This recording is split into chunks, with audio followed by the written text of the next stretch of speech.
Deputy Basic Education Minister Regina Mhaule says the trend of cases involving violence at schools is a major concern. Mhaule was speaking at the National Teachers Union Elective Conference that's currently underway at the Birchwood Conference Centre in Boksburg. The three-day gathering is looking into issues affecting teachers, pupils and the entire education system.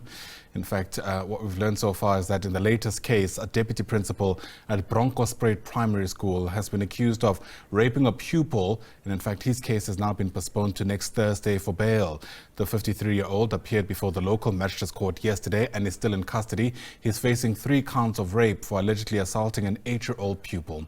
On Tuesday, in another case, pupils at Soshanguve disrupted schooling in several institutions following sexual assault allegations leveled against some teachers. Let's make sense of this and bring in Apostle Derek Muswana, who's a convener of the SGB Federation and joins us now live. Sir, thanks for your time and your patience. Welcome to the SABC News channel.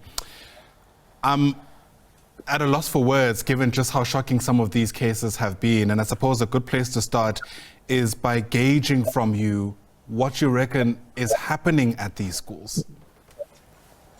To the unfortunate, let me take this opportunity and thank you for inviting me on this show, and greetings to the listeners.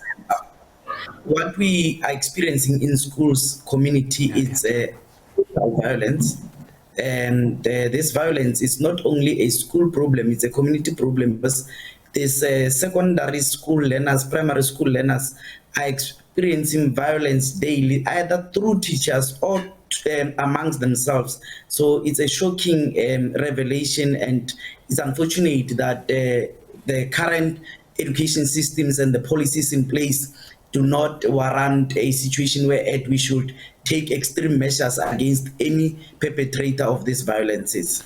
You know, if there's going to be any effective learning that takes place, pupils need to feel safe. But what has been clear over the past week is that many pupils, even those who aren't necessarily targeted by these teachers, are starting to feel incredibly unsafe at these schools. It makes you wonder how much actual schooling can realistically take place there. It's a problem, but like I'm saying, it cannot be one-sided. Our learners, our children are not safe in every school environment, but also even the teachers are not safe because the violence. I'm saying here there is an incident where a teacher has been stabbed and fatally wounded, and we are about to visit that school. So it's violence everywhere. But I would want to believe that it is not violence in schools. It's a morally decayed society in South Africa that needs a sober approach. I think as the school community, we need the Department of Social Development, we need the SABC, we need everyone, every role player that we can get on the table so that we can address these issues of violence. What is equally concerning, if not more, is that this is actually not new. I mean, from decades ago, we used to have programs on television reflecting the kind of violence that we're now seeing play out in some of these schools. And it's sometimes, I think, startling to see just how little has changed. The sense I'm getting is that, in fact, we're not winning this fight at all. I wonder what's your view on that?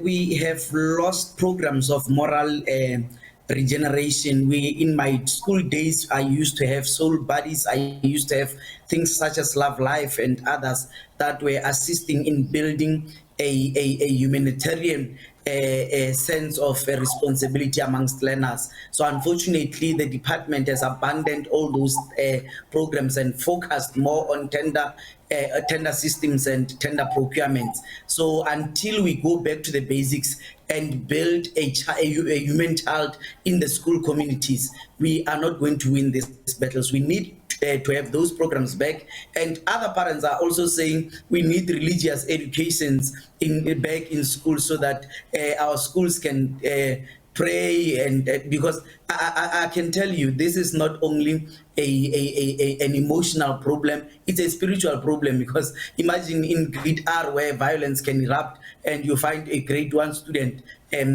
flanking a knife to teachers. That is something. There's something wrong with our children and the society in general. So we need every person. We need a sangoma. We need a pastor. We need everyone on board.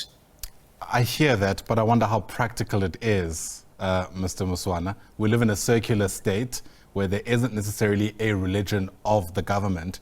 And I know you've listed this amongst the several interventions, but part of what I think sometimes is the issue is we talk in very broad terms and aren't able to speak about very practical interventions that wouldn't run the risk of, I don't know, breaking other laws in the country. We have been a secular state from ancient times, and we had these interventions that were producing positive results. So inviting a sangoma in a school is to assist those that believe in that. Inviting a pastor is to assist those that are believing in that. And having a broader religious education that does not micromanage people into believing into Christianity or into any other religion, but exploring these different religious activities. I think that can be helpful, and it will also create that sense of tolerance amongst these communities, because once we can know that we are different in all forms, but we need to find space and time to cooperate and work along with each other, I think that will be better than the current system that we are experiencing in our schools. All right, I don't want to, I suppose, get lost in that debate, given the substance of what you and I are discussing. I suppose we'll allow the viewer to decide. But I think what is worth emphasizing once again is that these aren't new problems. And sometimes I get the sense that we respond when it's too late. It's more reactionary than proactive kind of work that's being done. How comfortable are you in the line of work that you've been doing of the checks and balances that are in place in the recruitment of teachers? In other words, are these adults who are skilled to be able to even respond in conflict situations like we've seen in some institutions?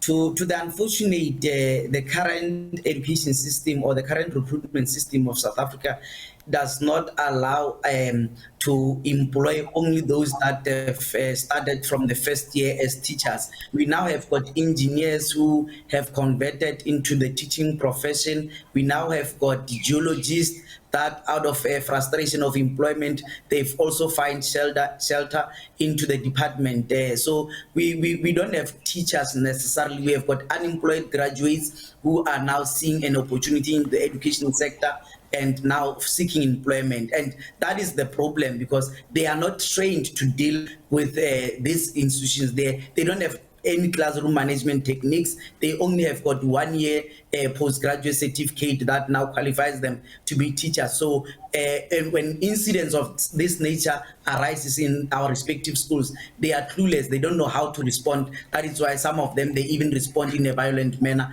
because they find themselves not knowing what to do. But we have been making calls to the department to say, equip our schools with social workers, equip our schools with peer educators, so that while teachers might be focused on the curriculum side, we can have extra personnel that is focusing on the spiritual, emotional, or the psychosocial support services. All right, Derek Muswana, appreciate your take, sir. Thanks very much indeed for speaking to us. Derek is with the SGB Federation, in fact, is the convener there. Once again, thanks very much indeed.